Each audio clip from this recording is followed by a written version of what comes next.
Hello, everybody. It's Henry. I was just reading a verse of scripture in my Bible, and it just jumped out on me. I want to read it to you. It's found in Matthew 18, verse 1.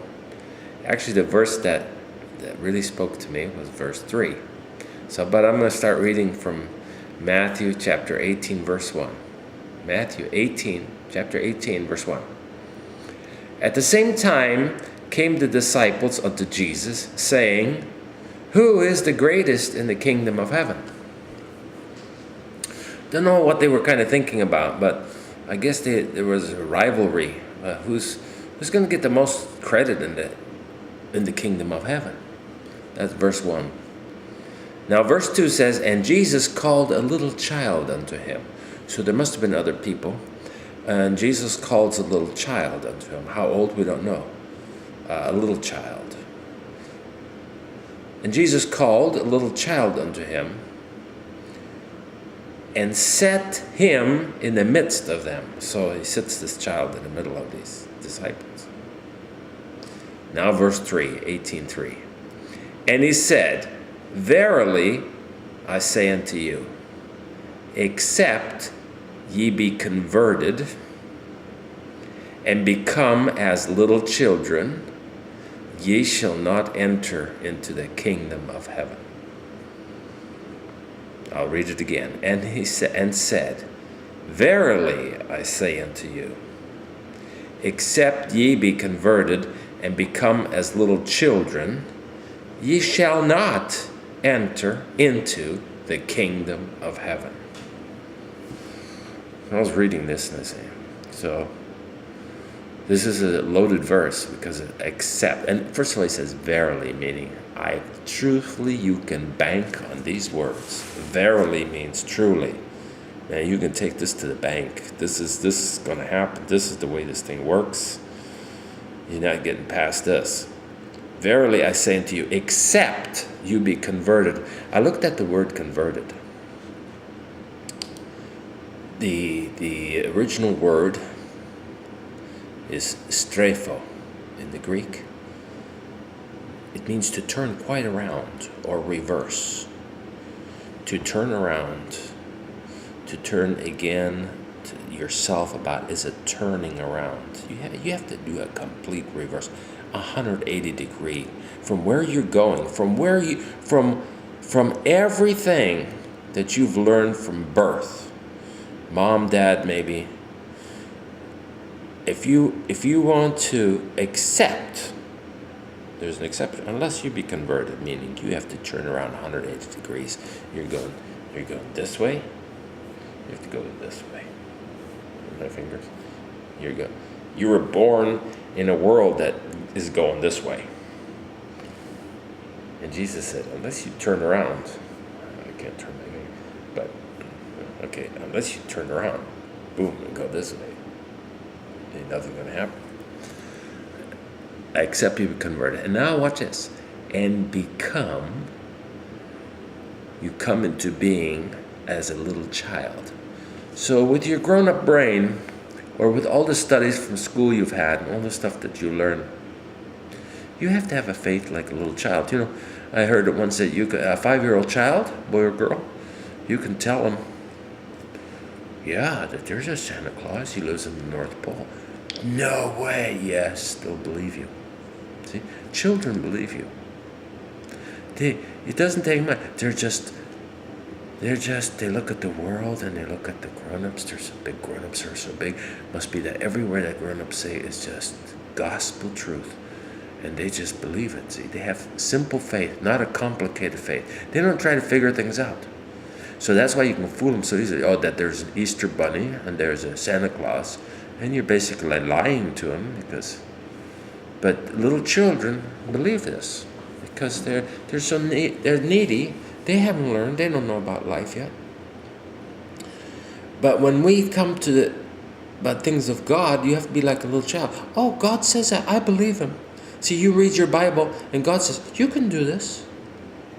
Oh, okay, I'll do it. I'm like a child. He says, nothing's impossible for you. if you believe in Jesus, and if you're thinking like a 5-year-old child, oh, okay, God says I can do anything. I can do anything. Everything is possible. There's no impossibility with God. Okay, I'll believe that. See, that's simple faith. Now, he says, verily I say unto you, except ye be converted and become as little children, ye shall not enter into the kingdom of heaven. Enters the word. Enter into the kingdom of heaven. That means there's an entering into the kingdom of heaven. Unless you become like a little child and be converted, you shall not enter into the kingdom of heaven. How do you enter into a kingdom? How do you enter a kingdom? I thought this was belief system. I thought this was you just believe. You believe in Jesus. Well, what's he saying here? Entering into a kingdom of heaven.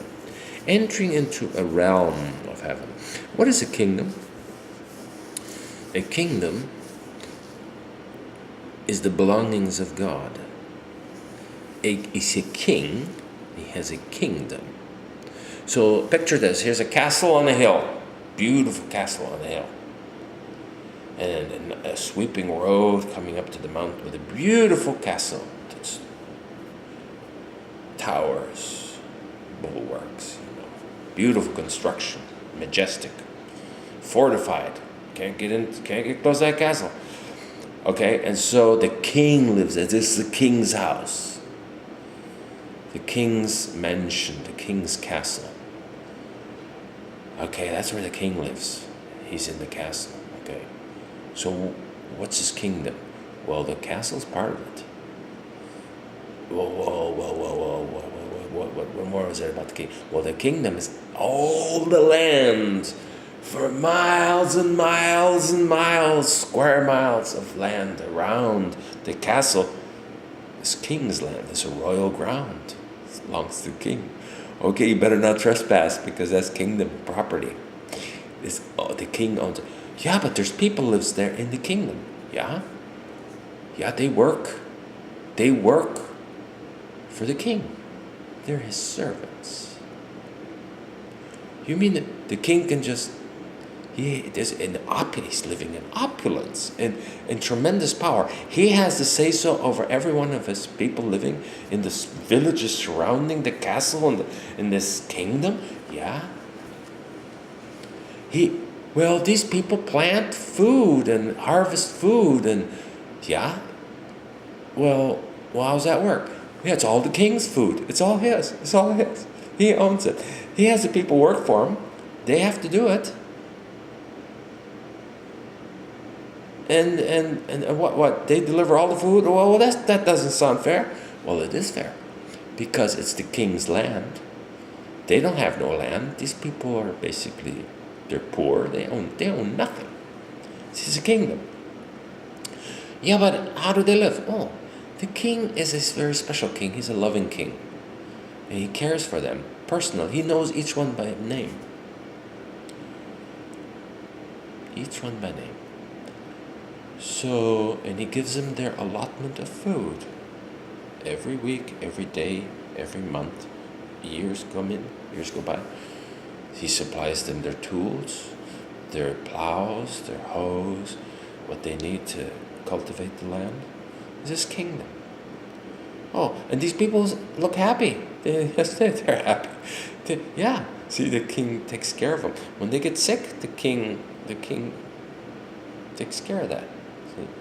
When they gives him their food, and everybody, the whole people in this kingdom, they say, "Did you see we saw the king today? He came riding by in his royal carriage, with his beautiful horses and the horsemen and his entourage. We got a glimpse of the king. We didn't even see the king. We only saw the carriage and his entourage. And as the heralds were shouting, 'Make way for the king! The king's coming through to see his lands, to see his holdings.' We saw the carriage. We heard the horses." Everybody was so excited. What must the king have been wearing that day? What mood must he been in? What would he have said? So everybody's excited. Everybody emulates the king. He's the example for the whole kingdom. Okay, now back to our scripture verse. Matthew 18:3. And he said, truly, I said to them, you can bank on this one. Meaning, this is how it happens. This is how this works. Except you be converted and become as little children, you shall not enter into the kingdom. Okay, so this means nobody gets in. You cannot get into the kingdom. See, the kingdom is an area, I'm making a circle with my finger, is an area around the castle that is the king's domain, where he limits what comes in and what goes out. He has total authority. He does not have a Senate. He does not have a Supreme Court. He does not have a House of Representatives. Doesn't need him.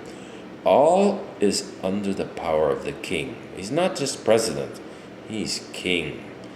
When he speaks, becomes law. The law of the land. Law of that kingdom.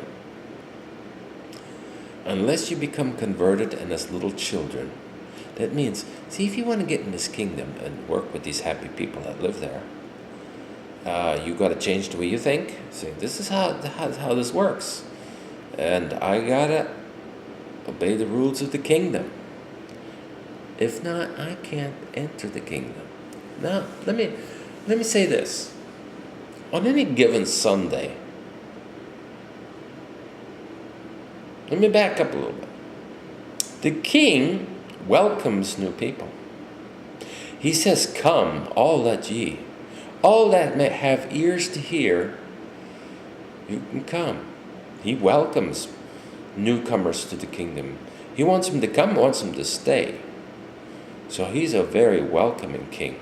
He welcomes anybody. Poor, rich, the intelligent, the not so intelligent, the clean and the dirty. A lot of us are dirty.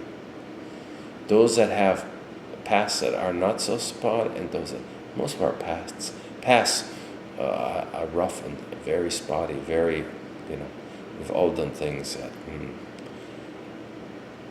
The king is a very welcoming king.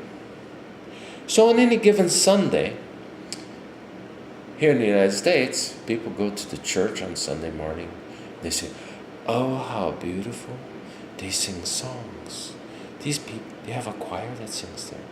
And we sing choruses. And we bring the sacrifice of praise into the house of the Lord. They clap their hands. They sing. People are happy. They're kind to one another. Oh, this is a wonderful place. Church is beautiful. People, and they're nicely dressed. You see people basically politely sitting in the chairs, and then a man stands up and he gives a message about Jesus maybe, or about how things should be. And everybody after the service, after the singing, and they shake hands and hello Mrs. So-and-so and hello Mr. So-and-so, and they fellowship for a while. And then, oh, how wonderful. Then everybody says, okay, guess we're going to head home. And they pack the children maybe, head out to the parking lot, start their cars, and everybody drives home. What they've just done, folks, is they visited the kingdom. They visit how nice the kingdom is. The castle, the king, his happy people, his domain, his properties, his holdings that are so rich. And then they go home to another kingdom. They don't go home to the kingdom of God. They just visited. See? They don't stay. They're just tourists. But Jesus here is saying, except ye be converted,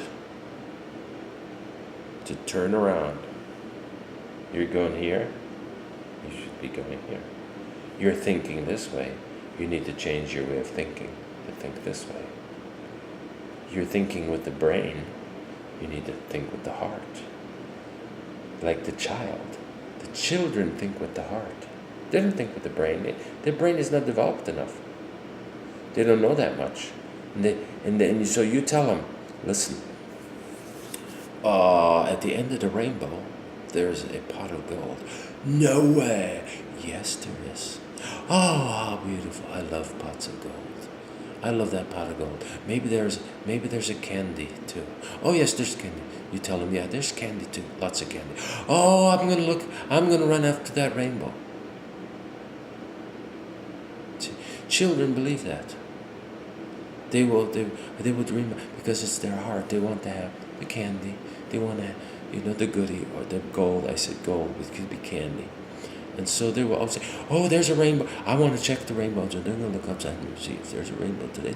Maybe they can get to the end of the rainbow and get that candy. See?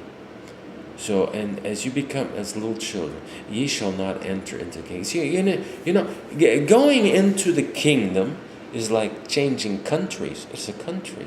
The king has his castle and his huge domain, his holdings, and his people, the little villages all around. Now this domain is big.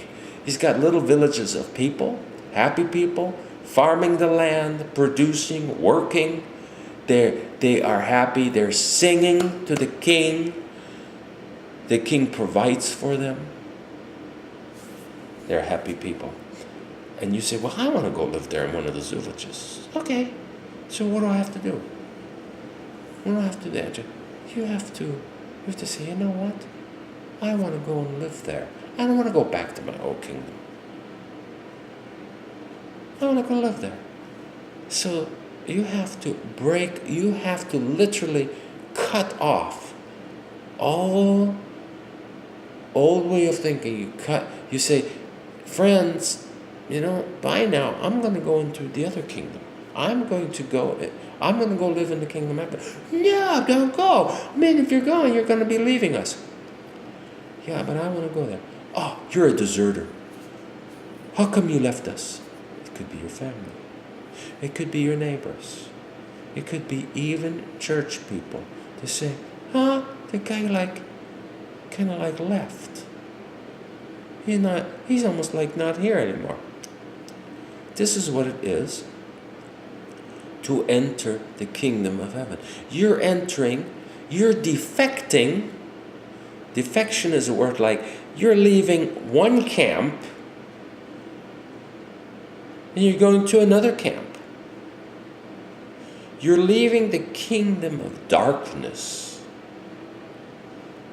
See? There's the kingdom of heaven, and there's the kingdom of darkness, where the people are not happy. Where there's domination, there's rule, there's pain, there's suffering, there's evil, there's meanness. This is a very different kingdom. The kingdom of darkness does not love its people. It also has its domain, huge domain. And the people live in darkness, in suffering, in pain. That's default for everybody living on earth, is the kingdom of darkness, with mean taskmasters over them. Almost, if you can imagine KGB and Gestapo, that's how that works, how that kingdom works. It works on lies and treachery and punishment, pain, suffering, setback. And you say, wow, I don't want to live here anymore. This thing ain't working for me. The kingdom of darkness is not for me. I like what I see in the kingdom of light, the kingdom of heaven. So how do I get there? Well, it's going to be a fight, my friend, because the kingdom of darkness doesn't give up people easy. They don't let you go easy. You're going to have to fight to get your way to the border between the two kingdoms. You have to get rid of all baggage that ties you down to the old kingdom, the kingdom of darkness. You have to get rid of things like selfishness, like unforgiveness, holding a grudge. You have to greed, many things you have to get. Addictions, maybe like alcohol. You're gonna have to give that up. Maybe you like girls, pornography. If you like that more than the kingdom of heaven, they won't let you go. You cannot enter. See, you're like changing countries. They're gonna check your luggage. In between the two kingdoms, customs. You have to go through customs. And there's the custom agents. They will look at your baggage and say, this is not going to enter into the king's domain. This is not allowed in. Oh, but I want to keep it. I want to keep my questionable magazines, my questionable websites that I go on. I want to keep my grudges against some people that have hurt me. I want to keep my money 100% to myself. The custom agents, angels, will say, sorry, madam, sorry, sir, this is not coming into the kingdom. To get into the kingdom, you must obey the king's command. He will not allow. So to enter this kingdom and to be not just a tourist, but to become a citizen of this kingdom. Everything from the old kingdom stays behind. You enter into the kingdom of heaven an empty person.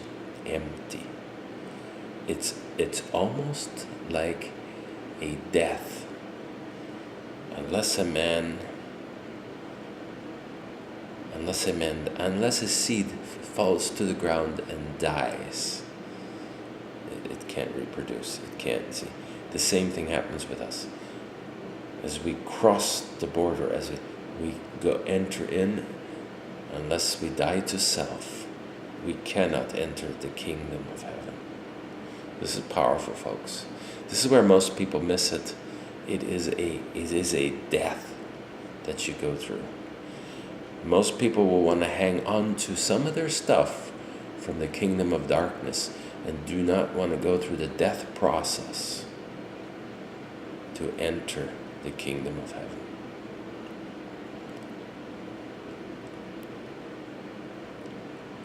But that's the requirement, because it is a kingdom of heaven. It's not a democracy. We don't get to do what we want to do. I've heard, it's not like Burger King where your way. No, it's the king's way. The king's way. And anyone that does not continue in the king's way, obedient to his word, honoring the king, slowly but sure, will find themselves outside the borders of the kingdom again. Because as you can enter in, you can also be ushered back out.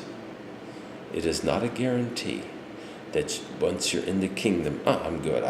And once in the kingdom, that you can live just like in the old kingdom, but with your selfishness, and your grudges, and your unforgiveness, and your pride, and your greed, and your lusts.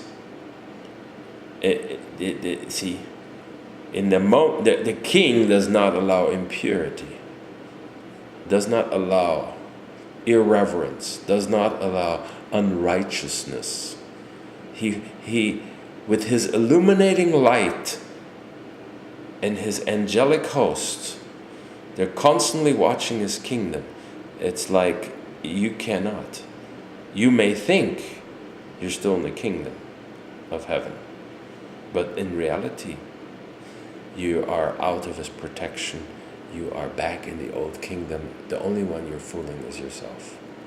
So, folks, I want to leave you here. I don't want to make it too complicated, but it is a comparison of two countries. You are leaving an old country with its laws, its customs, it's the way it operates, and going to a new country where you live under its laws, the kingdom of heaven. And this kingdom of heaven that I've talked about today, this from verse 18, Matthew chapter 18:3, this kingdom is in operation right now. There's also the kingdom of heaven that we go to after we go like 6 feet underground, when we have a literal death of the body, when when our time is up, where we go to a cemetery. Yes, there's the king. But this kingdom I was talking about today is in effect right now. You have the possibility. You can enter this kingdom of heaven in the here and now. And it is operational now. No need to wait till you're 6 feet underground until you finally die. No. This thing is present and in operation right now. It is possible that you can operate in a new kingdom while you're right here on earth.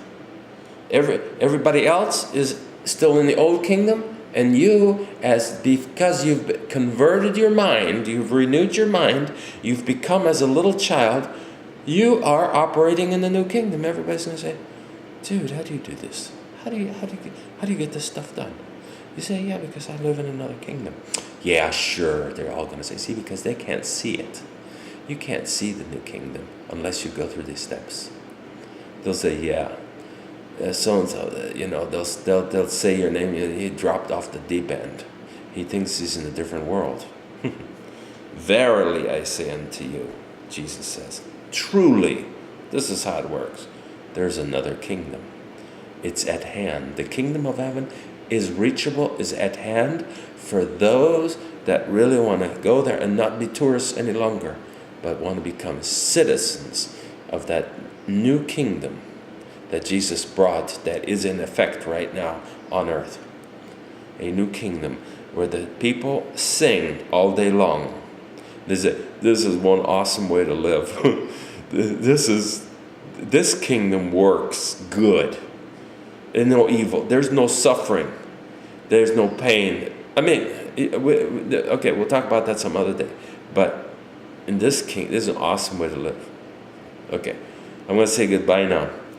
This is Henry, and I've enjoyed talking about this verse. Hopefully it's helped you a little bit to what is this kingdom of heaven that Jesus always talked about, because Jesus preached the kingdom. Okay, bye-bye for now.